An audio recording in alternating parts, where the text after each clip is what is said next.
नमस्कार, स्वागत है आपका। मैं हूं संजीव श्रीवास्तव और आप देख रहे हैं हस्तक्षेप। आज हम बात करेंगे डोनाल्ड ट्रंप की सेकंड कमिंग की एज यूएस प्रेसिडेंट।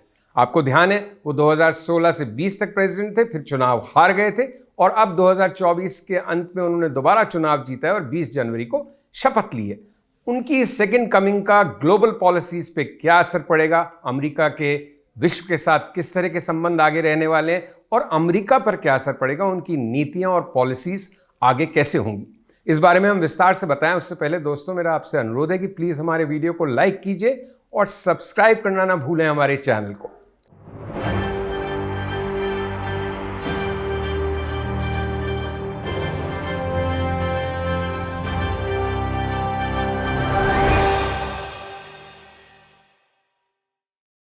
जी हां, तो हम बात कर रहे हैं डोनाल्ड ट्रंप की सेकंड कमिंग की।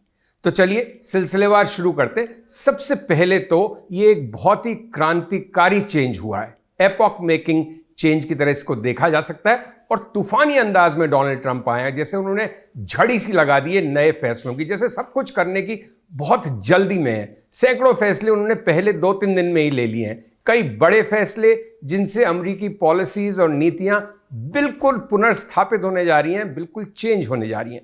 तो फर्स्ट थिंग्स फर्स्ट, सबसे पहले तो दुनिया में जो एक पॉलिटिकल करेक्टनेस थी, एक लिबरलिज्म की सोच थी, थोड़ी लेफ्ट विंग सोच थी, उसकी उन्होंने जैसे धज्जियां उड़ा दी हैं। अब कुछ भी पॉलिटिकली करेक्ट ट्रेडिशनल जिस तरह से देखा जाता था ट्रेडिशनल प्रिज्म में, वैसा नहीं रहने वाला है। उन्होंने फ्री स्पीच की अनुमति दी है, उन्होंने अमेरिकी बॉर्डर्स को क्लोज करने की बात की है, इमिग्रेशन पे सख्त होने की बात की है, इकोनॉमिक पॉलिसीज को पूरी तरह से सर के बल खड़ा कर देने की बात कर रहे हैं। वो कह रहे हैं ग्रीन एनर्जी की अब कोई ज़रूरत नहीं है, हम ऑयल ड्रिल करेंगे, वापस से एमिशंस देंगे। अमेरिका पेरिस क्लाइमेट एग्रीमेंट से बाहर हो गया है। WHO यानी विश्व स्वास्थ्य संगठन, वर्ल्ड हेल्थ ऑर्गेनाइजेशन को उसने तिलांजलि दे दी है, वो उसको भी छोड़ दिया है। तो मतलब सब कुछ जैसे रीराइट किया जा रहा है एक ग्लोबल ऑर्डर अमेरिकी राष्ट्रपति की और डोनाल्ड ट्रंप की सेकंड कमिंग के साथ। तो सबसे पहले तो ओपन बॉर्डर्स की जो बात अब तक चल रही थी, क्योंकि जो लिबरल्स हैं वो ओपन बॉर्डर्स में बिलीव करते थे, वो इररेलेवेंट मानते थे बॉर्डर्स को। इसके ठीक विपरीत डोनाल्ड ट्रंप अमेरिकी सॉवरेनिटी पे बहुत विश्वास करते हैं। उनका कहना है अमेरिका में ये नहीं जो चाहे घुसता चला है, बॉर्डर्स ओपन नहीं रहेंगे। उन्होंने नेशनल इमरजेंसी घोषित कर दी है मैक्सिकन बॉर्डर पे, गल्फ ऑफ मैक्सिको को रीनेम कर दिया है गल्फ ऑफ अमेरिका की तरह से। सब कुछ में अमेरिका फर्स्ट। अभी तक वहां पे एक इंटरनल रेवेन्यू सर्विस थी जो अमेरिका टैक्स पेयर्स कितना टैक्स दे रहे हैं उस पर ध्यान रखती थी। अब डोनाल्ड ट्रंप ने कहा है कि अमेरिका जिस भी देश के साथ व्यवसाय करेगा, कोई भी बिजनेस करेगा, वो टैक्स देंगे जिससे कि अमेरिकी टैक्स पेयर को फायदा हो, अमेरिकी लोगों को फायदा हो। इसलिए वो एक एक्सटर्नल रेवेन्यू सर्विस शुरू करने वाले हैं। तो देखिए कितने क्रांतिकारी बदलाव डोनाल्ड ट्रंप ला रहे हैं। टैरिफ्स लगाने वाले हैं वो सब पर, उसमें भारत भी आएगा, चीन भी आएगा, आसपास की कंट्रीज भी आएंगी।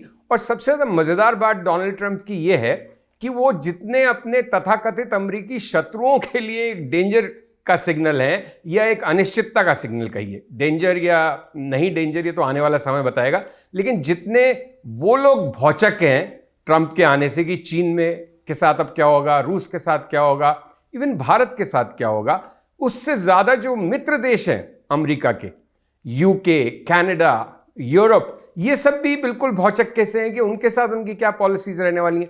क्योंकि ट्रंप तो जैसे एक रोलर कोस्टर पे हैं, जैसे एक घोड़े पे, अश्वमेध के घोड़े पे बैठ गए कि दुनिया को जीतना है अमेरिका के लिए।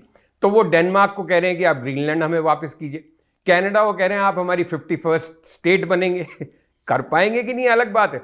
पनामा कैनाल को लेने की बात कर रहे हैं वो। तो उनकी जो निर्णय है, जो फैसले हैं, वो बहुत ही एक खास किस्म का एक बिल्कुल बड़े बदलाव का संकेत दे रहे हैं। और वो कितना अमल कर पाएंगे उसमें से, जैसे उन्होंने बर्थ राइट पे सिटीजनशिप बंद कर दी कि जो अमेरिका में पैदा होगा वो ऑटोमेटिक सिटीजन बन जाएगा। इसको उन्होंने एक ऑर्डिनेंस जारी करके, जो यहाँ का ऑर्डिनेंस होता है वहाँ का उनका अध्यादेश, उन्होंने उसको निरस्त कर दिया। अब वो कोर्ट में चैलेंज होगा, कितना टिक पाएगी उनकी बात, नहीं टिक पाएगी, वो एक सेपरेट इशू है। लेकिन उन्होंने अपना इंटेंट, अपनी विल बड़ी स्पष्ट कर दी है। तो डोनाल्ड ट्रंप किस तरह से आगे बढ़ रहे हैं, तो सबसे ज्यादा परेशान लिबरल लॉबी है, जो एक लेफ्ट ऑफ सेंटर की सोच थी, जिनका हमेशा से ये सोचता कि हमारी सुपीरियर वैल्यूज हैं और उसी के अनुसार दुनिया चलनी चाहिए। सब कुछ जो एक वर्ल्ड ऑर्डर हम निर्धारित करें, जो सोच हम निर्धारित करें, उसी हिसाब से विश्व में काम होना चाहिए। डोनाल्ड ट्रंप उससे बिल्कुल सहमत नहीं है, वो इसके ठीक विपरीत है। तो कोई ओपन बॉर्डर्स नहीं होंगे, कोई इंटरनेशनल बॉर्डर्स नहीं होंगे, बॉर्डर्स क्लोज होंगे, कोई अमेरिका दुनिया का बोझ अपने सर पे रख के नहीं चलेगा, हर जगह लोकतंत्र मानवाधिकार के लिए नहीं लड़ेगा, नहीं बोलेगा, वो सिर्फ अमेरिकी हितों के लिए बोलेंगे। अब 2 ही जेंडर्स होंगे, मेल एंड फीमेल। उसी तरह से जितनी इक्वालिटी की, डाइवर्सिटी की बातें हैं, नेचुरल जस्टिस की बातें हैं, उससे भी ट्रंप सहमत नहीं है। वो चाहते हैं सब कुछ मेरिट पे हो, कोई इक्विटी, डाइवर्सिटी और इक्वालिटी की बात नहीं है कि भाई आपको अलग अलग एथनिक ग्रुप्स का या महिला पुरुष का, ब्लैक्स और गोरों का, इन सब का बहुत ध्यान रखना है या अपनी पॉलिसीज उस हिसाब से बनानी है। उसी तरह से ग्लोबल एक्सपोर्ट्स का भी बर्डन अमेरिका उठाए, उसके लिए ट्रंप रेडी नहीं है। तो तमाम चीजों में जो एक लिबरल वोक कल्चर है वो अपने आप को सडनली बिल्कुल पिटा हुआ महसूस कर रहा है और काफी हद तक उनको पीटा भी जा रहा है, क्योंकि डोनाल्ड ट्रंप का पूरा सोच ही उनके बिल्कुल विपरीत है। उसी के साथ साथ नए रिश्ते कैसे गढ़ जाएंगे, इस पे भी पूरी तरह से ऊहापोह की स्थिति, अनिश्चितता बनी हुई। रूस के साथ क्या संबंध रहना है, चीन के साथ क्या संबंध रहना है, किस पर कितने टैरिफ लगने हैं, क्योंकि ट्रंप का स्पष्ट कहना है कि हम तो अमेरिका फर्स्ट की पॉलिसी पे चलने वाले हैं, जो कुछ अमेरिका के लिए फायदा होगा वही करेंगे। वो अपने आप को एक पीस मेकर की तरह देखते हैं। वो हर मानवाधिकार की या लोकतंत्र की लड़ाई में नहीं कूदेगा अब अमेरिका। वो कहते हैं अमेरिका सिर्फ वहीं जाएगा जहां अमेरिकी हित खतरे में उन्हें दिखेगा।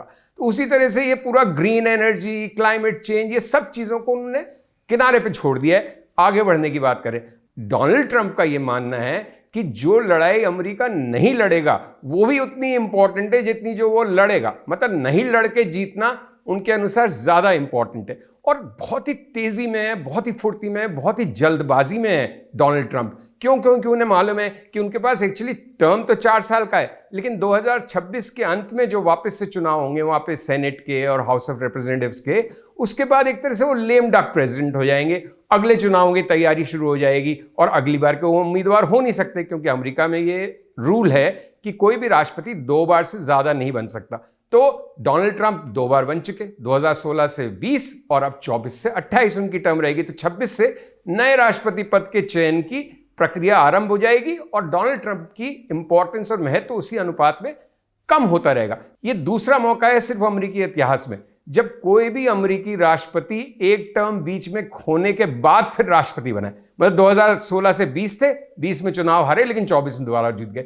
ऐसा सिर्फ दूसरी बार हो रहा है। तो न सिर्फ दुनिया बल्कि अमेरिकी लोग भी देख रहे हैं कि डोनाल्ड ट्रंप क्या करने वाले हैं। वो भी बहुत महत्वपूर्ण चेंज अमेरिका के लिए भी करने वाले हैं। एक तो उन्होंने मृत्यु दंड को वापस लागू कर दिया, जो बाइडेन ने डेथ पेनल्टी हटा दी थी। दूसरा, वर्क फ्रॉम होम का कल्चर खत्म। फेडरल गवर्नमेंट में जितने एम्प्लॉयज होंगे, अगर उनको तनख्वाह चाहिए तो रोजाना काम पे आइए, नहीं तो तनख्वाह नहीं मिलेगी। Down sizing of government bureaucracy, उसके लिए एक अलग डिपार्टमेंट बनाया गया है, जिसके एलन मस्क जो टेस्ला के मालिक हैं और दुनिया के सबसे धनी व्यक्ति हैं, उनको इंचार्ज बनाया गया है। तो अमेरिका के अंदर भी बहुत चेंजेस होने वाले हैं। क्लीन ग्रीन एनर्जी का कॉन्सेप्ट छोड़ा जाने वाला है, ऑयल की ड्रिलिंग शुरू होने वाली है, तो एनर्जी के मुतल्लिक भी पॉलिसीज बदली जाएंगी।